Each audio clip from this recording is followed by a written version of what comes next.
Bueno, ahí estamos ya grabando. ¿Cómo se ve? ¿Se ve bien ahí? Melo. Micrófono para salir, para el que va a leer, por favor. Va a tener que poner ese micrófono en un palito y señalar así al que esté leyendo, con un palito. Bueno, entonces, Romanos capítulo 16. Hoy, con ayuda del Señor, terminamos Romanos. Tenemos que leerlo. Prende la luz ahí, porfa, muchacho. Romanos. ¿Dónde es que queda Romanos, hombre? Muchas gracias, joven.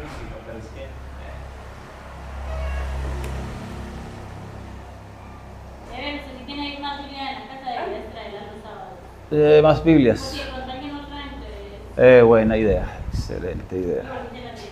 Igual sí se la llevan. Bueno. Romanos 16. Por favor, ¿quién quiere leer? Vea el micrófono. ¿Alguien que lea? ¿Quién quiere leer? Por favor, lea a alguien el capítulo 16. O hacemos el recorderis. Desde el 1, por favor. Desde el capítulo 1. Sí. Bueno, hagamos un recorderis de todas maneras, vea. Ojo, vea. El recorderis, vea.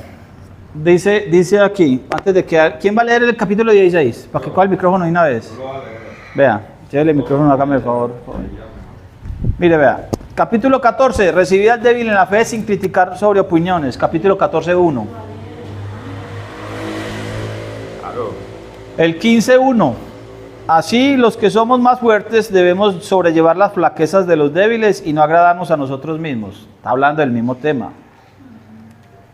Luego dice, el verso 4, 15, 4. Todo lo que antes fue escrito para nuestra enseñanza fue escrito, para que por la paciencia y el consuelo de las escrituras tengamos esperanza.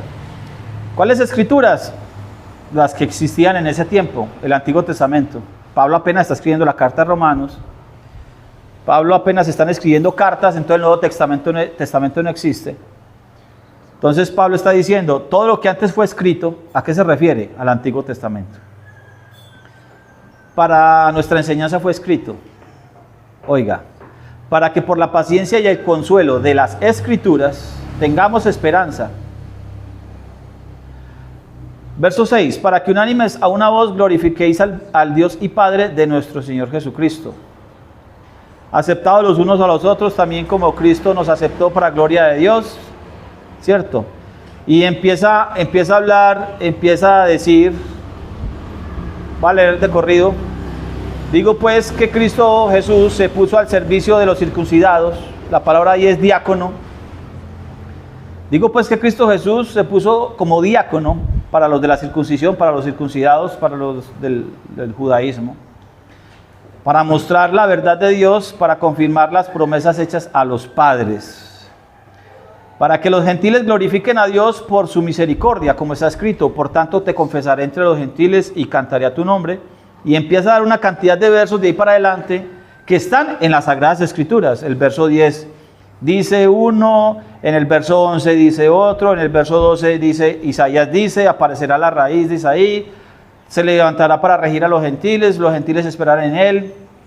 Cuando nos vamos a las Sagradas Escrituras a buscar estos versos de los que está hablando Pablo aquí, todos estos versos está haciendo alusión, está haciendo énfasis, está recalcando es la unificación del pueblo de nuevo, de dos pueblos a uno.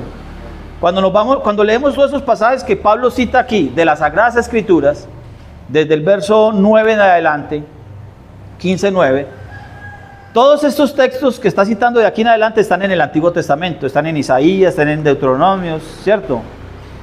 Todos están en las Sagradas Escrituras, en el Antiguo Testamento. Cuando nos vamos a leer el contexto en el que están escritos, para entender a qué se refiere, están hablando de la casa de Judá y de la casa de Israel. Están hablando de la reconciliación de esos dos hermanos. ¿De cuáles dos hermanos? Del menor y del mayor. Como hemos hablado, la parábola del hijo pródigo. se trata del hijo menor que se va y se pierde en las naciones, se trata de Efraín, la casa de Israel, que se va y se pierde en las naciones, pero regresa a la casa del padre. Y el hermano mayor, la casa de Judá, se enfada. Por eso dice aquí, reciban al débil en la fe, pero no para contender sobre opiniones. Dice, los fuertes, verso 15:1, así los que somos más fuertes debemos sobrellevar las flaquezas. Es decir, reconciliemos los unos con los otros. Porque hay gente muy sabia, pero hay gente muy ignorante. Hay gente muy fuerte espiritualmente o carnalmente, físicamente, pero hay gente débil. Pero entre todos juntos hacen uno, se hacen una unidad de nuevo. Pablo está hablando de esa reconciliación, por eso está hablando de las Sagradas Escrituras. Y ya terminando la carta, aquí termina la carta prácticamente como dijimos hace 8 días. Porque el tema central de Pablo en Romanos, el tema central que está en Romanos 11, capítulo 11, está hablando de eso. ¿Ha desechado Dios a su pueblo? En ninguna manera, sino que yo mismo soy israelita, ¿cierto? Y está hablando de esa reconciliación. Es el punto central de Romanos. Cuando él escribe aquí en Romanos, le está escribiendo a judíos, a gente del judaísmo, de sangre o prosélitos, es decir, gentiles que se volvieron judíos. Y también está hablando con gentiles. ¿Cuáles gentiles? Los que están escuchando la palabra de Dios. ¿Cuál palabra de Dios? El Antiguo Testamento. Porque escuchan cuando se lee la ley, los profetas, los salmos. ¿Dónde lo escuchan? En la puerta de la sinagoga. ¿Cierto? Entonces está hablando con este grupo de personas y le está diciendo a los unos y a los otros, seamos uno, una ejad, reconciliémonos, dejemos esas, ¿cierto? Porque el Señor a eso vino. A eso murió Cristo en la cruz del Calvario. Para eso vino a matar al hombre de pecado, para eso vino a matar al esposo que teníamos anterior, el pecado, el faraón, en Romanos 7. Porque tiene que hacer una nueva criatura de lo que hay, de los gentiles que hay y los del judaísmo que hay, hacer una nueva criatura. ¿Sí? Eso es el libro de Romanos. Esa es como el recorderis.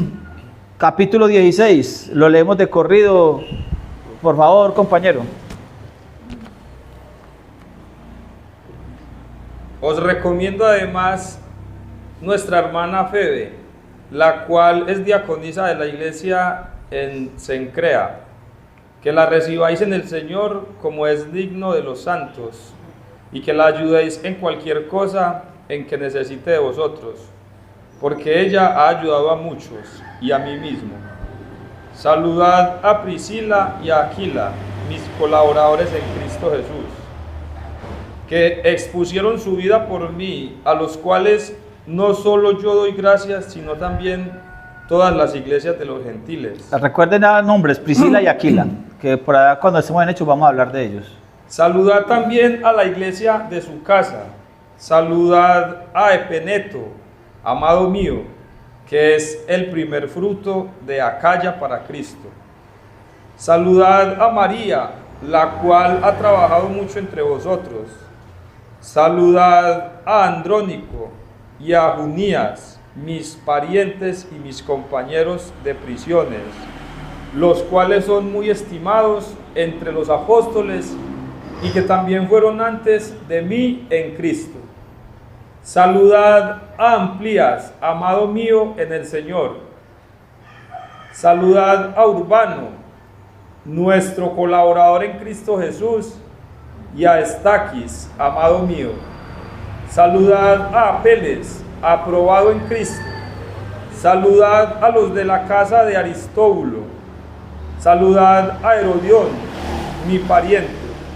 Saludad a los de la casa de Narciso, los cuales están en el Señor. Saludad a Trifena y a Trifosa, las cuales trabajan en el Señor. Saludad a la amada Pérsida, la cual ha trabajado mucho en el Señor. Saludad a Rufo, escogido en el Señor, y a su madre y mía. Saludad a Asíncrito, a Flegonte, a Hermas, a Patrobas, a Hermes y a los hermanos que están con ellos. Saludad a Fílogo, a Julia, a Nereo y a su hermana Olimpas y a todos los santos que están con ellos. Saludaos los unos a los otros con ósculo santo. Os saludan todas las iglesias de Cristo. Con beso santo, pues dice ahí. ¿Con qué? Con beso santo. Bueno. Eso es ósculo santo, es un beso santo. Mas os ruego, hermanos, que os fijéis en los que causan divisiones y tropiezos en contra de la doctrina que vosotros habéis aprendido y que os apartéis de ellos. Porque tales personas no sirven a nuestro Señor Jesucristo, sino a sus propios vientres, y con suaves palabras y lisonjas engañan los corazones de los ingenuos. Porque vuestra obediencia ha venido a ser notoria a todos. Así que me gozo de vosotros, pero quiero que seáis sabios para el bien e ingenuos para el mal. Y el Dios de paz aplastará en breve a Satanás bajo vuestros pies. La gracia de nuestro Señor Jesucristo sea con vosotros. Os saludan Timoteo, mi colaborador, y Lucio, Jasón y Sosípater, mis parientes. Yo, Tercio, que escribí la epístola, os saludo en el Señor. Os saluda Gallo, hospedador mío y de toda la iglesia. Os saluda Erasto, tesorero de la ciudad y hermano cuarto. La gracia de nuestro Señor Jesucristo sea con todos vosotros. Amén. Y al que puede confirmaros según mi evangelio y la predicación de Jesucristo, según la revelación del ministerio que se ha mantenido oculto desde tiempos eternos, pero que ha sido manifestado ahora, y que por las escrituras de los profetas, según el mandamiento del Dios eterno, se ha dado a conocer a todas las gentes para que obedezcan a la fe, al único y sabio Dios. Sea gloria mediante Jesucristo para siempre. Amén. Maranata. Amén. Bueno, ojo, para resaltar. El 17, verso 17. Os ruego, hermanos, que os guardéis de los que causan divisiones. Ese es tema de actualidad. O sea, eso. De los Maranata. De los Maranata. Porque ellos están en la verdad, entonces todo el que se salga de la verdad de ellos está causando división. Es decir, tienen razón. Tienen razón en eso no se discute. Sí, es verdad. Pero entonces tenemos que enfocarnos a lo que está diciendo Pablo. Les ruego que se guarden de los que causan división y tropiezo a la doctrina que vosotros habéis aprendido y que os apartéis de ellos. A ver, ¿qué doctrina han aprendido los de la carta de Romanos?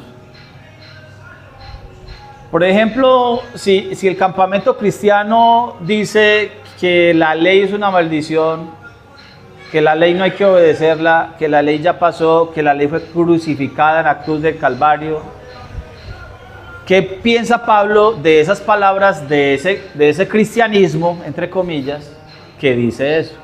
Esas palabras de esas iglesias cristianas con referente a Romanos se contradicen totalmente. ¿Qué diría Pablo? Que eso no es la doctrina que le enseñó. Ese es el punto. Eso diría Pablo. Porque si Pablo dice aquí que a la verdad el mandamiento es santo, que la ley es buena, que la ley es vida, porque Pablo dice que lo que vino a ser vida, ¿cómo es que me causa la muerte? Que el problema no es la ley, sino el hombre carnal, Romanos capítulo 7. Entonces yo veo el campamento cristiano, entre comillas, porque la palabra cristiano ahí está mal utilizada. Bueno, si es que cristiano significa seguidor de Cristo, yo tengo que leer a Pablo en la carta de Romanos, toda la carta, ¿cierto? Entonces, ¿qué evangelio es el que predica Pablo? Eso es lo que yo tengo que preguntarme. ¿Qué evangelio, cuando él me está diciendo, aquí en esta parte final, Ojo con los que causan división. Entonces, ¿quiénes son los que están causando división de la doctrina de Pablo? Ese es el punto. El campamento cristiano hace mucho rato, hace muchos años atrás, hace muchos miles de años se dividió. Causó divisiones y se apartó. Se apartaron de la doctrina de Pablo, se apartaron de la doctrina de Cristo. Porque si Cristo dice que no vino a abolir la ley, primero pasarán el cielo y la tierra antes que una pequeña coma de la ley, ya lo dijo Cristo. Ya Pablo lo está confirmando. Entonces, ¿por qué el cristianismo predica lo contrario? Y luego dice que los que se salen de ese cristianismo y se regresan de nuevo a la Torá, a la instrucción de Dios, al mandamiento de Dios, a la palabra de Dios, entonces dicen que esos son los que están dividiendo de ellos. Y tienen razón, nos estamos separando de ellos, claro que sí. ¿Por qué? Porque van por la puerta ancha, y ancho es el camino que lleva a la perdición. Sigue diciendo en el verso 18, porque esos que no sirven a Yehoshua, a Jesús de Nazaret, porque esos que no sirven a la doctrina de Cristo, los tales que no sirven a nuestro Señor Jesucristo, sirven a sus propios vientres.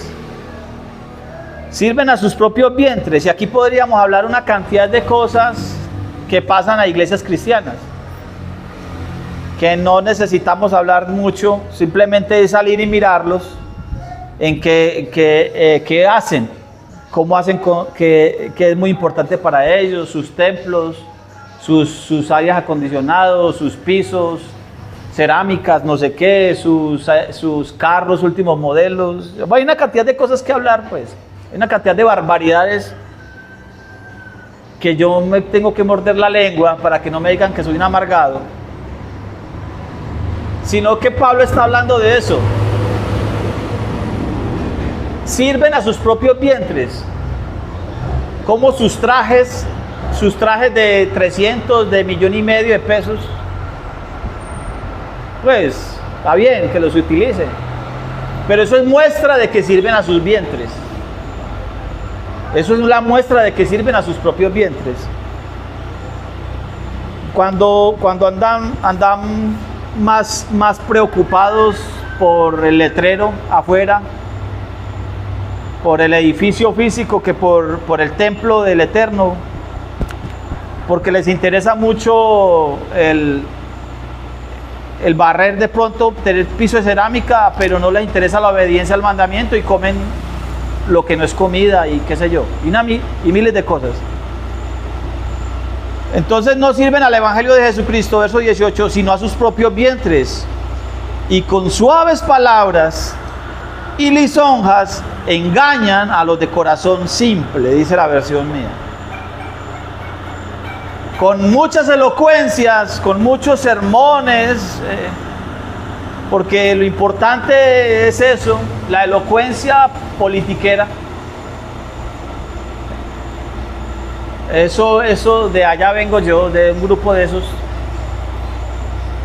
no voy a decir cuál, de allá vengo yo, donde el sermón politiquero es eso, el que no tenga ese sermón politiquero y emocionalista, no, entonces no sirve, no funciona con la palabra de Dios. Con esas palabras persuasivas y lenguaje extraordinario mueven a los simples, pero de Biblia poco a poco, y cuando le interesa la Biblia lo hacen a su propia interpretación. Verso 19, vuestra obediencia ha venido a ser notoria a todos. ¿Vuestra obediencia a qué? Ese es el punto. Del campamento cristiano no es, pues lo que se llaman cristianos ahora. Vuestra obediencia ha venido a ser notoria. ¿La obediencia a qué? Si no es al mandamiento, si no es a la palabra de Dios, a las sagradas escrituras que dice Pablo, el Antiguo Testamento, si no es la obediencia a esta,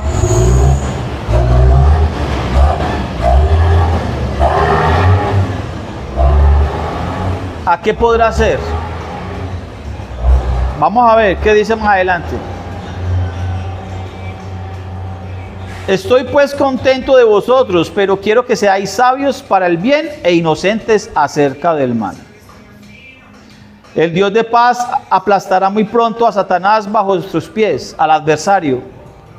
La gracia de nuestro Señor Jesucristo sea con todos vosotros. Dice el 25, al que puede confirmaros según mi evangelio. A ver, Pablo parece ser que tiene un evangelio. ¿A qué se refiere el texto cuando dice aquí a mi evangelio? ¿Hay alguna idea? ¿Será que es un evangelio nuevo, distinto? ¿O qué quiere decir Pablo cuando dice mi evangelio?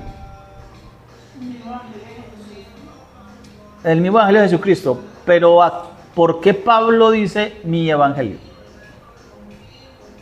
El evangelio que él practica, el evangelio que él obedece. El evangelio que él practica, el evangelio que él obedece. Otra idea, ¿a qué se refiere Pablo cuando dice según mi evangelio? Al que puede confirmaros.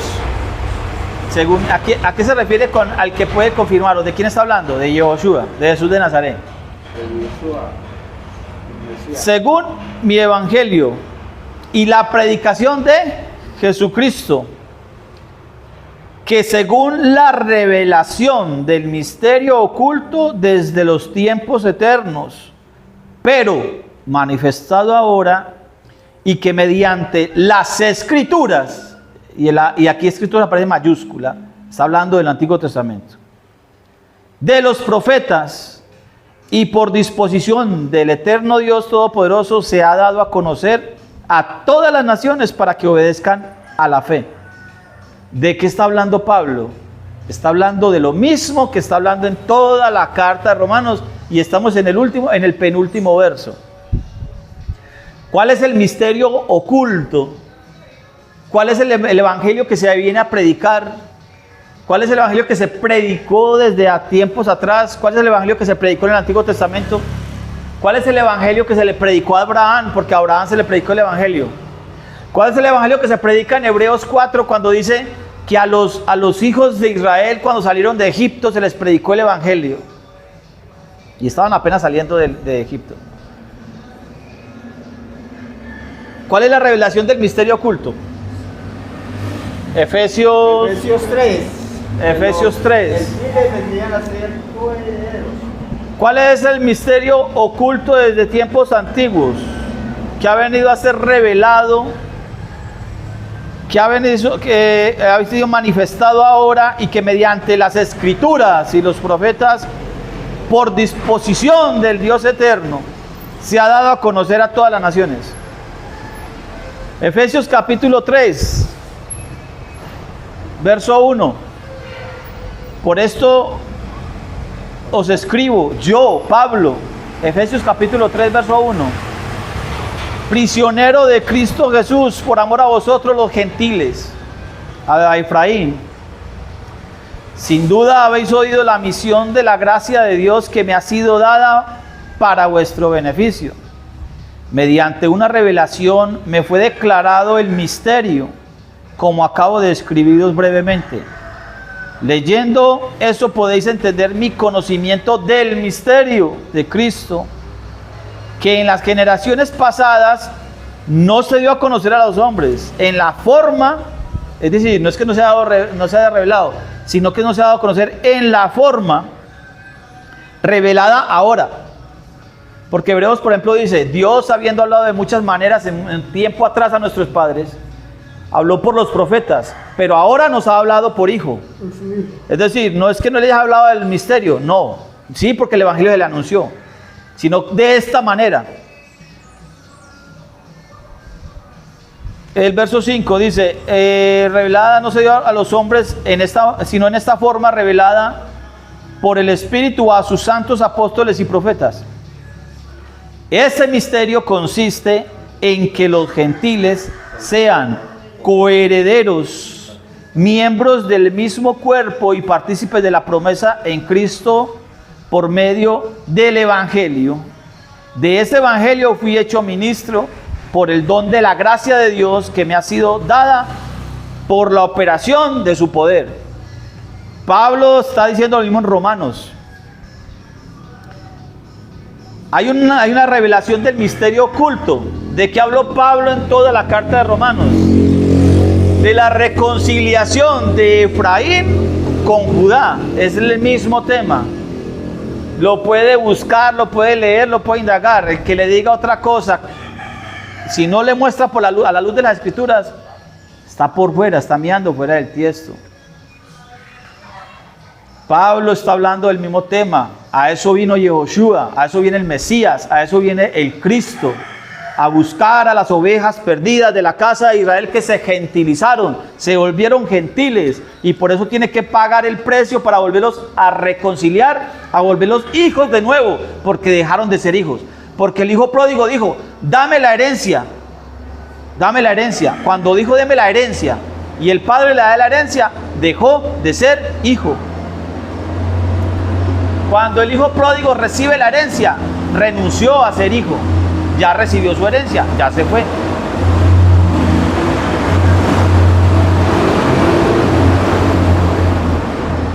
Por eso cuando el hijo pródigo regresa y el padre lo acepta, mire que el hijo pródigo, cuando está por ahí perdido, queriendo comer de lo que comen los cerdos, de lo que alimentan a los cerdos, a los gentiles, dice, regresaré a la casa de mi padre y le diré, Padre, no soy digno de ser tu hijo, no soy tu hijo, ya no soy tu hijo, pero tan siquiera hazme como a uno de tus siervos, porque ya no es hijo. Cuando el hijo pródigo, el tal hijo pródigo, que así lo pusieron fue los editores de la Biblia, cuando Efraín regresa a la casa del padre, el padre le da vestido nuevo, vestido blanco. ¿Qué significan los vestidos blancos en Apocalipsis? Las acciones justas. ¿Las qué? Acciones justas. De los justos. Las acciones justas, las obras de los justos. Le da un vestido nuevo, le da un calzado para que camine en unas obras que él preparó de antemano, Efesios 2:12. Y le da un anillo. ¿Qué significa el anillo? Eso significa el anillo, que lo están adoptando de nuevo como hijo, porque le están dando anillo de autoridad como hijo. ¿Sí? Entonces, ¿cuál es el misterio? El misterio es que el hijo pródigo, Efraín, se perdió entre las naciones y cómo los vuelve a reconciliar. Eso dice en Romanos capítulo 11. El olivo natural, el olivo silvestre es injertado, las ramas son desgajadas del olivo silvestre y son injertadas de nuevo en el olivo natural. ¿Ha desechado Dios a su pueblo? En ninguna manera. Porque a los que antes conoció, ¿cierto? Ese es el punto. ¿Quiénes son los que antes conoció? En Romanos 8. A los que antes conoció, predestinó, justificó. Por eso en el Romanos 11 dice, a los que antes conoció. Él es el mismo, lo mismo que está diciendo él. El misterio oculto en los tiempos. Lo mismo que dice en Corintios 5:19. ¿Qué dice? Se vino a reconciliar consigo mismo. Se vino a reconciliar ya porque estaba... Porque alguna vez estuvo junto, se separaron y hay que reconciliarlo. Exactamente, eso es. Entonces, ¿sabes lo que él dice? Que vino a reconciliar. Ahorita, compañero. O bueno, de una vez, sí. Muchas gracias, joven, muy amable, muy de la casa. Romanos capítulo 15. Entonces, todo el que no hable conforme a este evangelio. ¿A cuál evangelio? El que está escrito en las Sagradas Escrituras. ¿Cuáles son las Sagradas Escrituras para Pablo? ¿Cuál está nombrando Pablo las Sagradas Escrituras? Las del Antiguo Testamento. Si para el cristiano el Antiguo Testamento se contradice con el Nuevo Testamento, el problema no es la Biblia, el problema es el cristiano. La Biblia no se puede contradecir en ella misma. La Biblia en ella misma no se puede contradecir. Porque la mano no le puede decir al ojo, no te necesito. Los ojos no le pueden decir al oído, no te necesito. Muchas gracias, joven. La cabeza no le puede decir a los pies, no te necesito. ¿Cierto? Eso es lo que está diciendo Pablo en Romanos. Está llamando a la unidad de nuevo. Que a eso vino Cristo, a reconciliarnos para que seamos uno de nuevo. ¿Uno con quién? Con Él. Claro que sí, en el Mesías. Porque la única manera de regresar a ser hijos de Israel La única manera de regresar a ser hijos de Dios, la única manera de regresar al pacto y a las promesas, Romanos 2:12, es de esa manera. Por medio del Mesías, por medio del Cristo, del Yehoshua, del Jesús de Nazaret. No hay otra manera de regresar al pacto y a las promesas. A los pactos y a la promesa. No hay otra manera de tener ciudadanía de Israel. No hay más forma que esa. Por eso Él viene a buscarnos, a redimirnos, a hacer un trabajo del cual yo no puedo hacer nada, porque estamos muertos en delitos y pecados, Efesios 2:5, sino que Él mismo nos pasa de la muerte a la vida, nos reconcilia, vuelve y nos añade, vuelve y nos injerta, para estar conectados de nuevo con el olivo natural, para estar conectados de nuevo con la vid. Juan 15 dice: yo soy la vid, mi Padre es el labrador, y ustedes son los pámpanos. Si ustedes no permanecen en mí, entonces cuando el pámpano se separa de la vid, el pámpano se seca, y luego ¿qué queda sino echarlo al fuego? Así estábamos nosotros, desconectados, perdidos en nuestros pecados, perdidos en nuestra religión, perdidos en nuestra religiosidad, perdidos en las obras de ley. Estábamos perdidos bajo la ley. Estaba el peso de la ley encima, nos tenía el pie en el cuello, porque éramos infractores. Pero entonces Pablo nos dice: el misterio revelado, el misterio guardado, oculto, fue revelado de muchas maneras, hablado de muchas formas, pero ahorita nos ha sido hablado por Yehoshua, quien reconcilia a los dos hermanos en Él. Por eso dice: al que puede confirmaros según mi evangelio, el de Yehoshua, el de Jesús de Nazaret. Al que puede confirmaros, es decir, a Jesucristo, a Jesús de Nazaret. 27 y último: al único sabio Dios sea gloria mediante Jesucristo para siempre. Amén. Y ahí termina la carta de Romanos, tocando el tema desde el primer verso hasta el último. Desde el primer verso hasta el último, Pablo toca ese tema, el mismo tema por toda la Escritura. El pecado hizo separación entre Dios y el hombre. El pecado hace separación entre el hombre y la vida, la fuente de la vida, el Padre, el Abba. A eso viene el Señor, a reconectarnos para que no suframos más, para que no estemos más en la maldición de la maldición. Ahí es la separación de la fuente de la vida, como está en Deuteronomio 27, el último verso, el último o el penúltimo. Deuteronomio 27, a ver, yo miro, el último verso. Deuteronomio 27. Después de pasar por la bendición, por la obediencia a la ley, capítulo 27, Deuteronomio 27. Luego de pasar por la maldición, por desobedecer la ley, aquí está, el capítulo 27 de Deuteronomio dice, me da una pauta de las bendiciones por obediencia.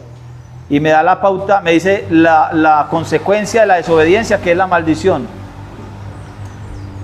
Entonces, en el verso 26 dice, Deuteronomio 27, 26, maldito el que no mantenga las palabras de esta ley para cumplirlas, y todo el pueblo dirá, amén. Eso dice Gálatas 3:10.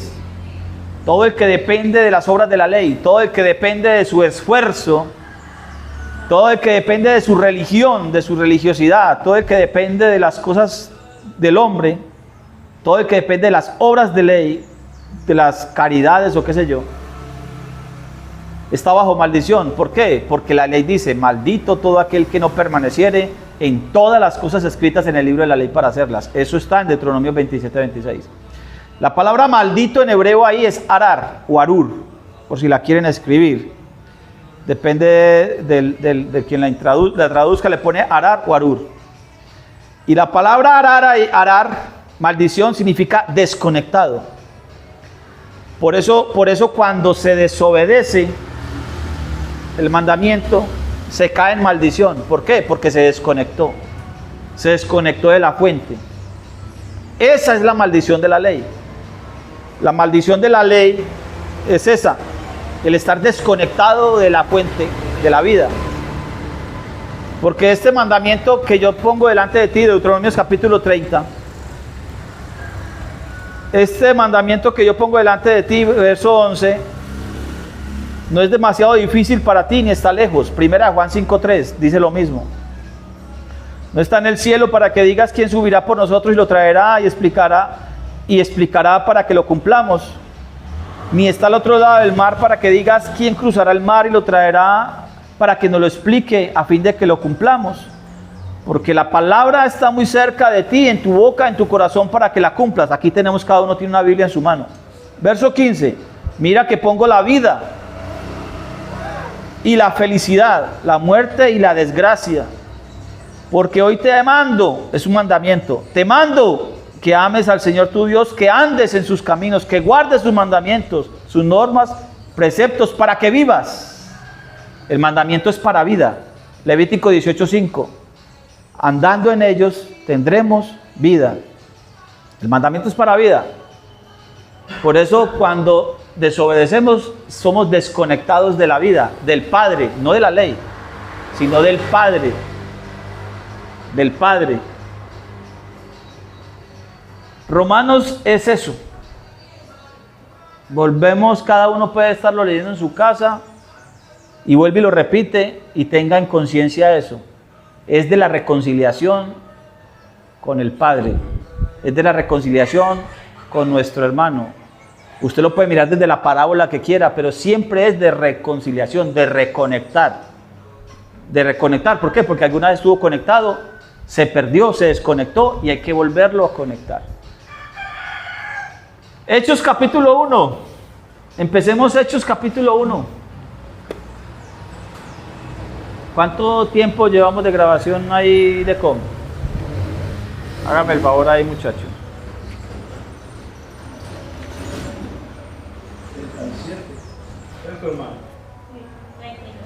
38, bueno. Hechos capítulo 1.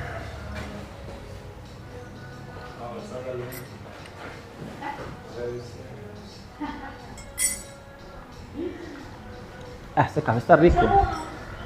Ve. Hechos capítulo 1. Para que conocemos el siguiente libro.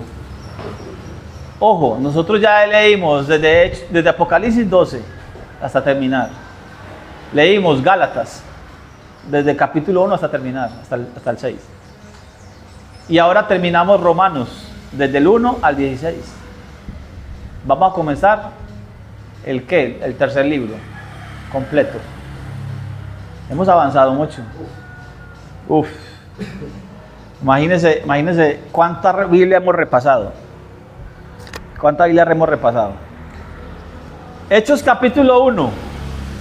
Voy a leer en esta Biblia. Dice, en el primer libro, en el primer tratado, Teófilo, escribí de todo lo que Jesús hizo y enseñó. Teófilo, en el primer tratado, escribí todo lo que Jesús hizo y enseñó. Es decir, Hechos de los Apóstoles es el segundo tratado. ¿Sí o no? Amén. El primer tratado, ¿cuál fue? Lucas. Entonces fue Lucas. ¿Sí o no? ¿Vamos bien? Lucas es el escritor al libro de los Hechos de los Apóstoles. Aunque aquí no dice por ninguna parte que Lucas lo escribió. ¿Cierto?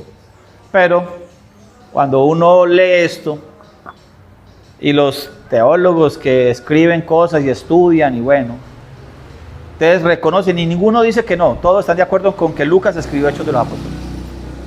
Lucas acompañaba a Pablo a los viajes misioneros.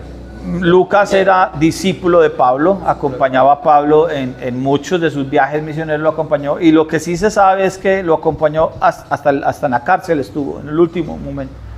Se cree que lo vio cuando lo sacrificaron, porque se dice que Pablo le cortaron la cabeza en el 66, 67, no sé. Pablo escribe, Hechos de los Apóstoles se escribió en el 62. En el 62 no, en el 63. Dicen los que saben, pues, que los que estudian esto, que Hechos de los Apóstoles se escribió en el 63 después de Cristo. Y Pablo fue encarcelado en el 62.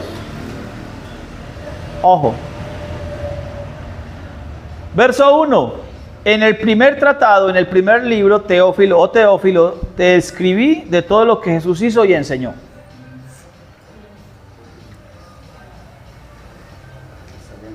Lucas capítulo 1. Lucas capítulo 1, verso 1. Cuando lo tengan pueden decir Maranata.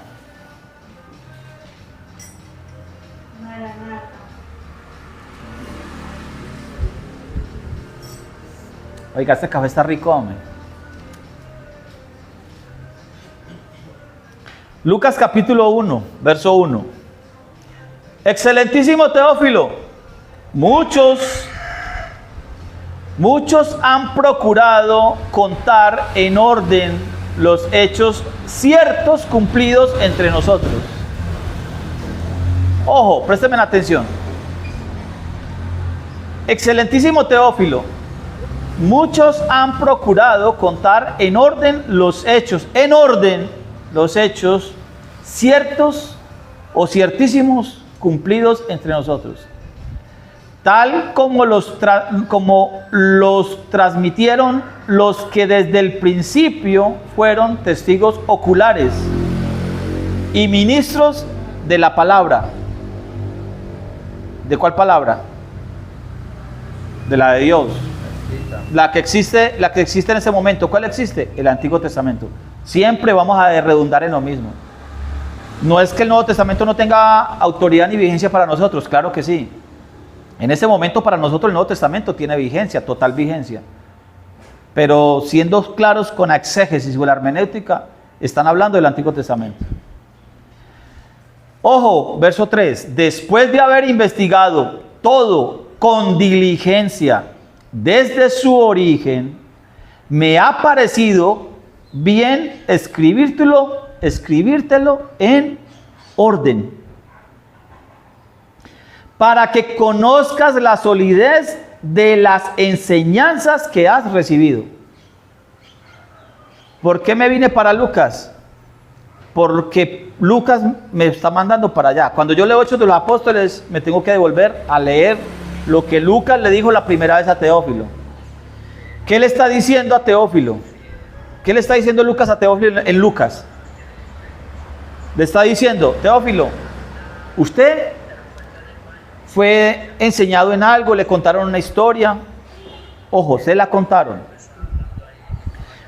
A mí me ha parecido bien esa historia que le contaron, ponérsela en orden por escrito.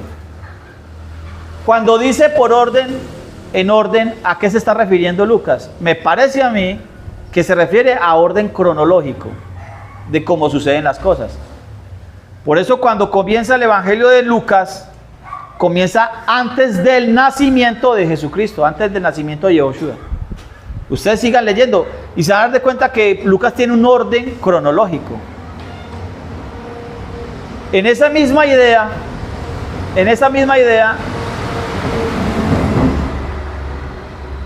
Lucas va a escribir Hechos de los Apóstoles. Lucas va a escribir Hechos de los Apóstoles en el mismo orden, en orden cronológico de las cosas.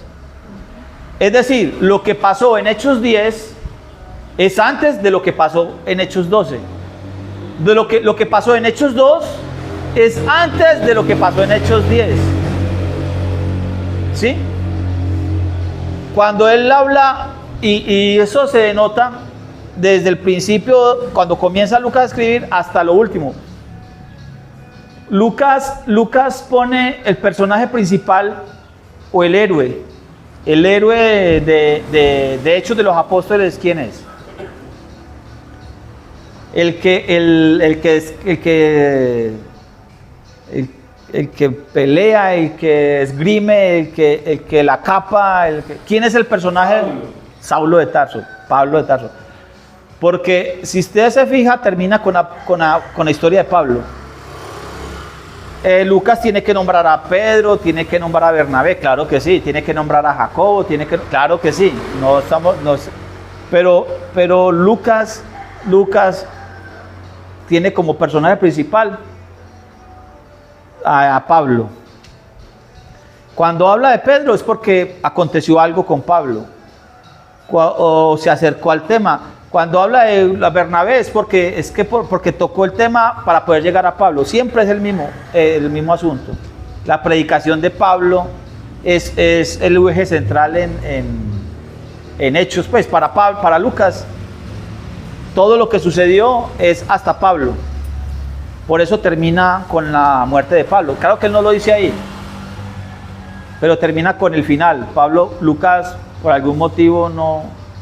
Mire, vea, hablando de todo un poco de historia, en el 66, Lucas escribe, se supone que en el 63, Pablo es encarcelado en el 62, Lucas escribe Hechos en el 63, y en el 66 hay una revuelta, hay un conflicto allí con Nerón que viene y hace un revolcón allí muy horrible, una persecución muy horrible, y nadie la nombra, Lucas, nadie nombra eso que pasó del 66 en adelante. Y en el 70 es de estudio del templo. ¿Por qué? O pueden haber cartas, yo a veces pienso en eso. Deben de haber cartas escritas, pero no las pusieron aquí. Hablando de la persecución de Nerón a los creyentes del primer siglo, o hablando de la destrucción de Jerusalén. Pero el caso es este, centrados en lo que está aquí escrito. Entonces Lucas le escribe a Teófilo y le dice, ya le escribí en el primer tratado la vida de Jesucristo, los hechos de Jesucristo. Verso 1, Hechos. En el primer libro, en Lucas, de los apóstoles, en Lucas, Teófilo escribí todo lo que Jesús hizo y enseñó, hasta el día en que fue llevado al cielo, después de dar instrucciones por medio del Espíritu de Santidad a los apóstoles que había elegido. ¿Sí? Después de haber padecido, se presentó a ellos con muchas pruebas convincentes de que estaba vivo.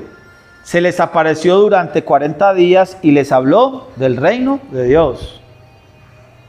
En una ocasión en que comía con ellos, les mandó que no se fueran de Jerusalén, sino que esperasen la promesa del Padre que oísteis, dijo de mí. Porque Juan bautizó con agua, pero vosotros seréis bautizados con el Espíritu de Santidad dentro de pocos días. ¿Cómo así que eso es una promesa? Si es una promesa, ¿dónde lo prometieron? Joel. En el Antiguo Testamento, ¿sí o no? ¿En dónde? En las Sagradas Escrituras. Ahí lo tenemos que buscar nosotros. Después, entre 8 días, vamos a desmenuzar todo esto, si Dios permite.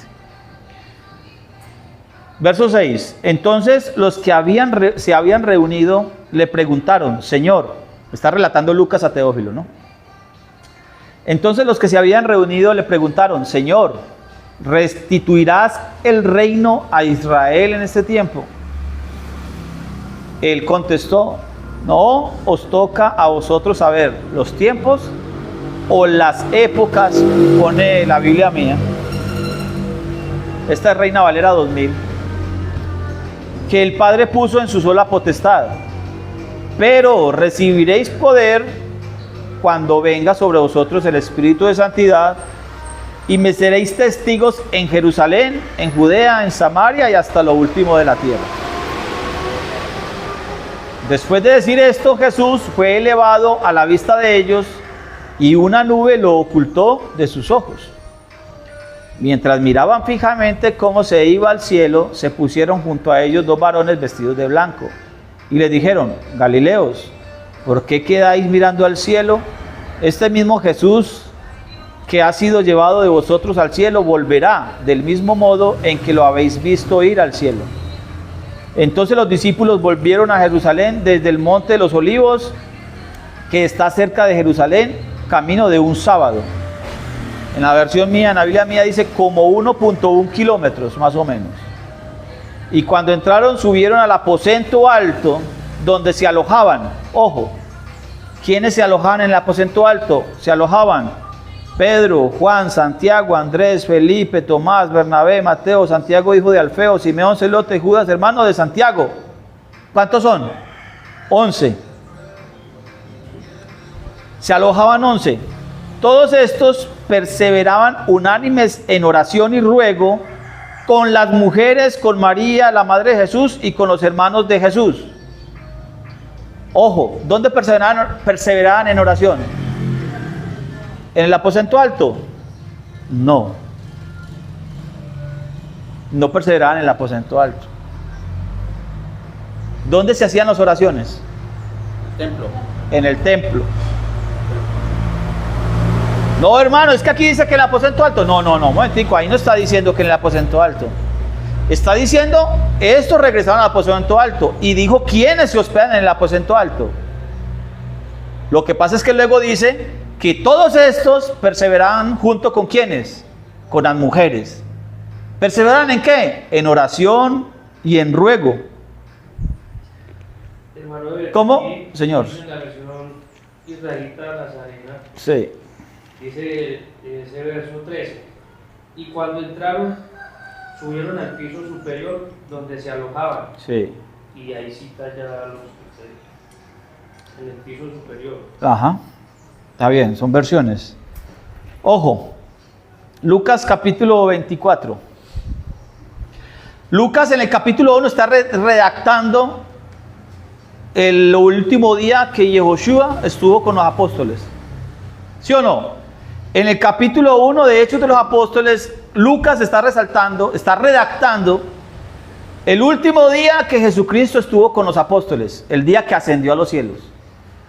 Lucas capítulo 24 va a redactar la misma historia. Lucas capítulo 24 verso 44 tan siquiera. Les voy a leer Lucas 24, 44. Dice: después les dijo: estas son las palabras que os hablé cuando estaba aún con vosotros, que era necesario que se cumpliese todo lo que está escrito de mí en la ley de Moisés, en los profetas y en los salmos. Es decir, en las Sagradas Escrituras. Está hablando Jesucristo. Lucas está redactando escribiendo lo que dijo Jesucristo. 45, verso 45. Entonces les abrió el sentido para que entendiesen las Escrituras. Y les dijo: así está escrito, que el Cristo tenía que padecer y al tercer día resucitar de entre los muertos.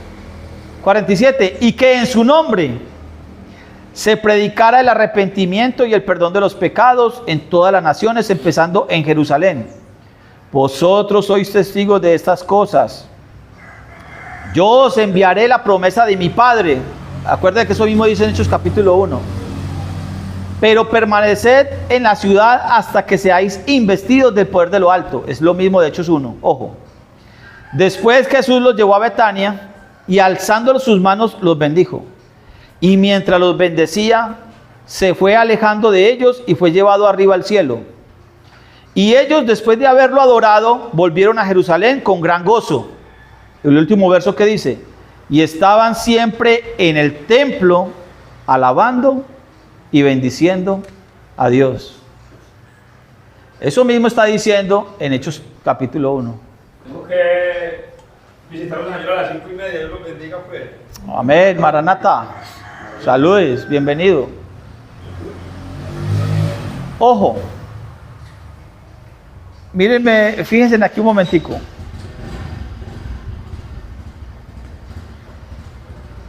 Vuelvo a empezar. Vuelvo a redactar lo que dijimos ahorita. Lucas está escribiendo una segunda carta a un personaje. ¿A qué personaje? Teófilo. A Teófilo. Y le va a contar lo que va a suceder, lo que va a suceder con los apóstoles, con los discípulos de Jesucristo. Porque en el primer tratado redactó la historia de Jesucristo, lo que hizo, lo que dijo, ¿cierto? En la primera historia. En la segunda historia, entonces va a redactar lo que pasó, lo que aconteció con los discípulos o con los apóstoles. Con la misma idea, en orden cronológico. En orden cronológico. ¿Sí? El capítulo 1 de Hechos de los Apóstoles es la introducción al libro, pero es la parte final de Lucas. ¿Por qué hago énfasis en que en el aposento alto no se reunieron a orar? No se reunieron a orar. ¿Por qué? Porque cuando lleguemos al capítulo 2 vamos a tener un problema grande.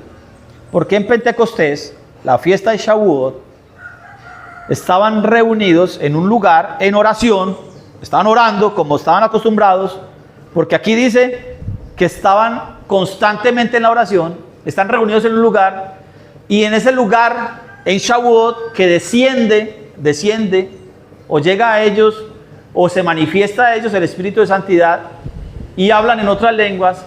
Hay 3.000 personas que los escuchan hablar en el idioma de diferentes regiones en las que están reunidos, de los que están reunidos allí.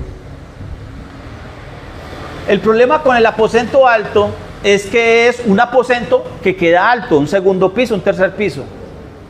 Es una terraza pequeña, que cuando usted busca en la historia, es un lugar donde la gente se hace para en las tardes, cuando está haciendo mucho calor, para recibir la fresca pues de la tarde. Es la misma costumbre que tenemos nosotros, por ejemplo, cuando vemos una plancha en una casa o un solarcito, que usted sale a un lugarcito donde refrescarse. Eso es un aposento alto, un lugar abierto donde la gente en tiempo de verano se reúne.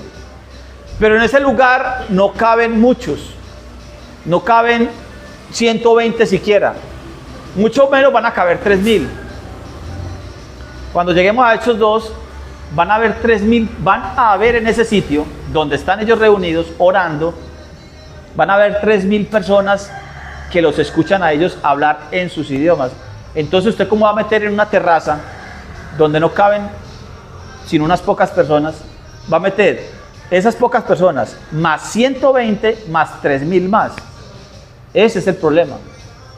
Ese es el asunto. La idea es esa, de ir poniendo en orden el asunto que pasa aquí. Continúo entonces. A ver, ¿o tienen dudas ahí? Dudas, vicisitudes. Mire cómo termina Lucas. Lucas dice, el Señor ascendió y todos regresaron a Jerusalén, ¿cierto? Y estaban constantemente en el templo orando, ¿cierto? Eso mismo está diciendo Hechos de los Apóstoles. Regresaron a Jerusalén, verso 12, Hechos 1:12. Todos los discípulos regresaron a Jerusalén. Los que estaban en el aposento alto regresaron al aposento alto, ¿cierto? Habían unos que... Lo que está diciendo Lucas es que hay un lugar donde se reúnen todos. A propósito de esto, cuando devolvamos a Lucas, para que afiancemos ahí lo que pasó. Cuando nosotros leemos en Lucas 24,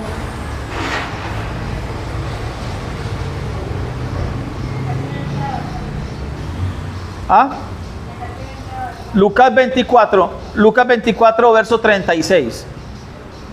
En Lucas 24 el Señor resucita. En el verso 13 hay dos personas, Lucas 24, 13, hay dos personas caminando por un camino de Emaús, van a un pueblo que se llama Emaús. Y el Señor se les aparece allí, ¿cierto? Y luego esos dos salen corriendo, se regresan a Jerusalén. ¿Sí? Verso 36. Cuando ellos, los que venían de Emaús, estaban aún contando estas cosas, Jesús mismo se puso entre ellos y les dijo: paz a vosotros. Entonces ellos, espantados y asombrados, pensaban que veían un espíritu. ¿Dónde estaban ellos?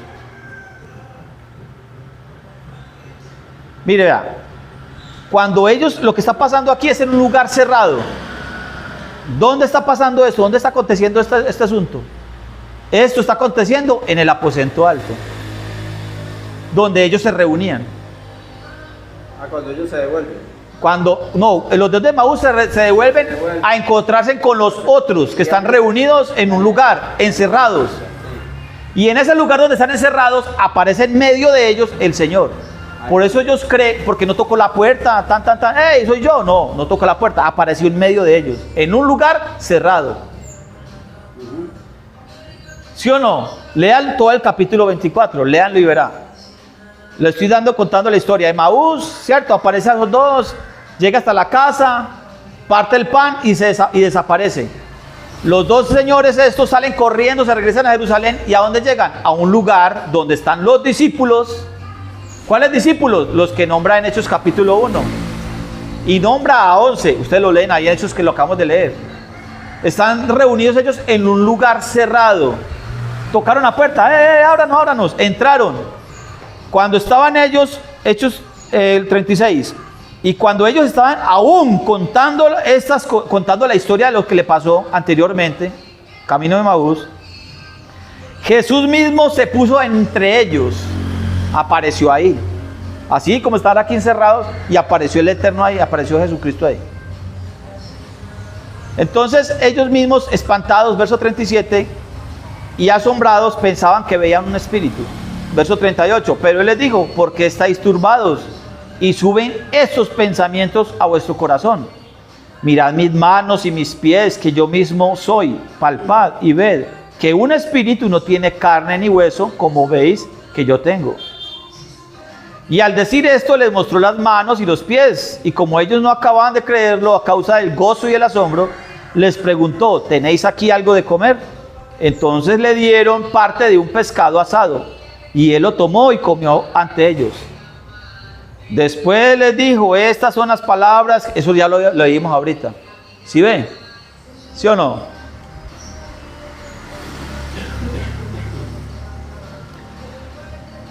¿Sí o no? ¿Vamos bien? Mire que ellos se encierran, siempre están hospedados en un lugar. ¿Dónde fue la última cena? ¿Dónde fue la última cena? En el aposento alto. En el mismo lugar ellos estaban reunidos. Ellos se reunían en el mismo lugar. Hechos capítulo 1. Para que terminemos, vamos a leer esto de corrido. O bueno, por favor, ¿quién lee desde Hechos 1:15 al 26? ¿Quién tiene el micrófono? ¿Quién coge el micrófono? ¿Dónde lo dejó Aníbal? Hasta allí. ¿Quién va a leer Hechos 15 en adelante, por favor? ¿Quién va a leer? Vamos a leer por allá. Háblale, Brian. Lea pues, compañero.